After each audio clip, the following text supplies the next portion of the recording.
दोस्तों, आपको नोट्स चाहिए तो आप ऊपर के राइट कॉर्नर में 3 डॉट पे क्लिक करके आप वहां से PDF डाउनलोड कर सकते हैं। दोस्तों, आज के वीडियो में हम functions of blood, compositions of blood और ब्लड रिलेटेड डिसऑर्डर पढ़ेंगे। नमस्कार दोस्तों, मैं आपका दोस्त MD इंजमाम सादिक आप सभी का स्वागत करता हूं पैथो ट्यूटोरियल में।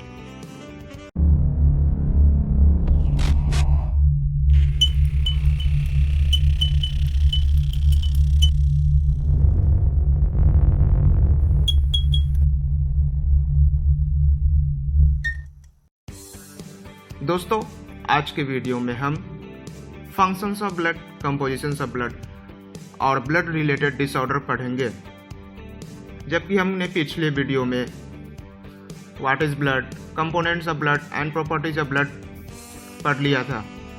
दोस्तों, आपने पिछला वीडियो यानी कि पार्ट 1 अभी तक नहीं देखे हो तो उसे देख ले, जिसका लिंक डिस्क्रिप्शन में है, तभी आपको ये वीडियो समझ में आएगा। दोस्तों, वीडियो को पूरा देखें ताकि आपको अच्छे से समझ में आए। तो शुरू करते हैं दोस्तों। Functions of blood. Functions of blood का मतलब ये होता है दोस्तों कि ब्लड का फंक्शंस यानी वर्क बॉडी में क्या है। फंक्शंस ऑफ ब्लड में हम nutritive functions, respiratory functions, storage functions, defensive of blood, regulations of water balance, regulations of acid base balance, regulations of body temperature, excretory function, transport of hormones and enzymes पढ़ते हैं। दोस्तों, इन सभी points को हम एक एक करके अच्छे से देखेंगे। Nutritive functions. न्यूट्रिटिव फंक्शंस में nutritive substance like glucose, amino acid, lipid and vitamins carried by blood to different part of the body for growth and productions of energy. Nutritive substance में glucose, amino acid, lipids and vitamins ये सब आते हैं। Blood जो इन सभी nutritive substance को carry करता है बॉडी के डिफरेंट पार्ट में, और ये हमें बॉडी को ग्रोथ और प्रोडक्शंस ऑफ एनर्जी देते हैं। Respiratory functions.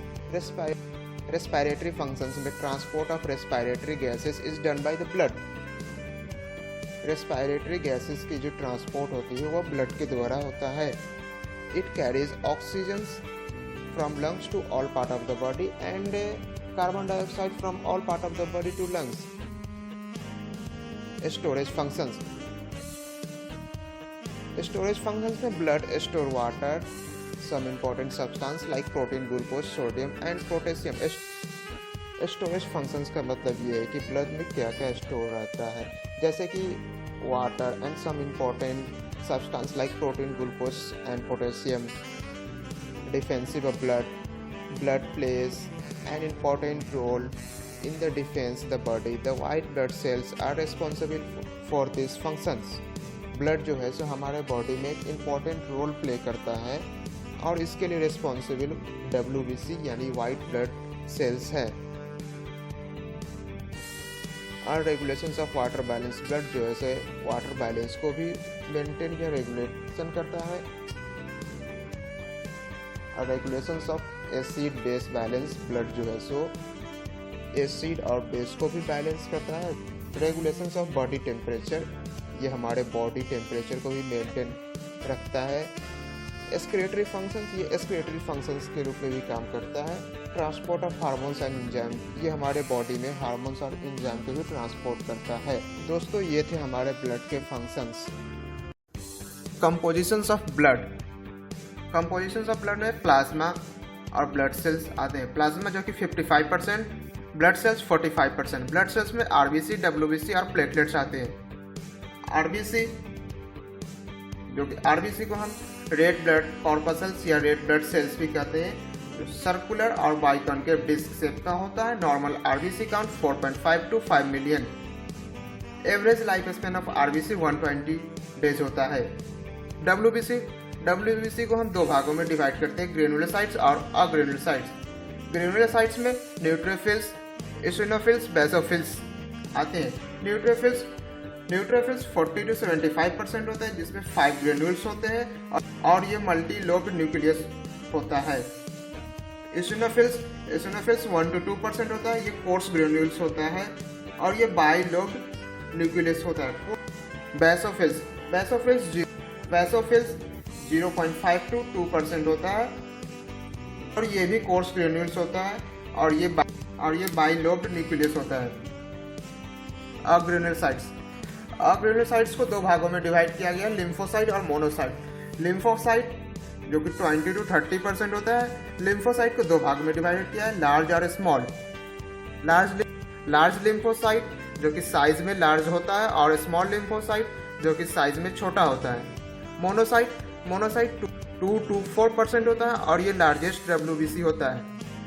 प्लेटलेट्स जो है राउंड ओवल शेप के होता है और common platelets count 2 to 5 lakh पर क्यूबिक mm होता है।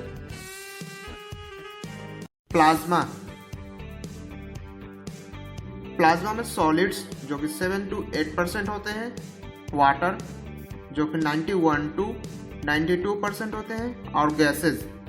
सॉलिड्स को दो भागों में बांटा गया है, ऑर्गेनिक सब्सटेंस और इनऑर्गेनिक सब्सटेंस। ऑर्गेनिक सब्सटेंस में plasma protein, amino acid, carbohydrate, fat, enzymes, non protein nitrogenous substance और एंटीबॉडीज आते हैं। इनऑर्गेनिक सब्सटेंस में sodium, calcium, potassium, magnesium, bicarbonate, chloride, phosphate, iodide, iron और कॉपर आते हैं। गैसेस में ऑक्सीजन, कार्बन डाइऑक्साइड और नाइट्रोजन आते हैं। ब्लड रिलेटेड डिसऑर्डर में हम लोग anaemia, leukaemia, multiple myeloma, haemophilia और थैलेसेमिया पढ़ेंगे। एनीमिया के पेशेंट में RBC की संख्या कम होती है और एनीमिया के पेशेंट को सांस लेने में तकलीफ होता है। ल्यूकेमिया जो है सो एक तरह का ब्लड कैंसर का रूप है और इसका डायग्नोस हम कीमोथेरेपी के मदद से करते हैं।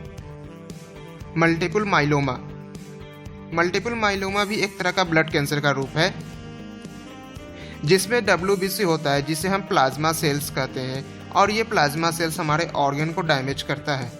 इसका इलाज नहीं है, बट हम स्टेम सेल ट्रांसप्लांट या कीमोथेरेपी के हेल्प से लोगों को जीवित रख सकते हैं।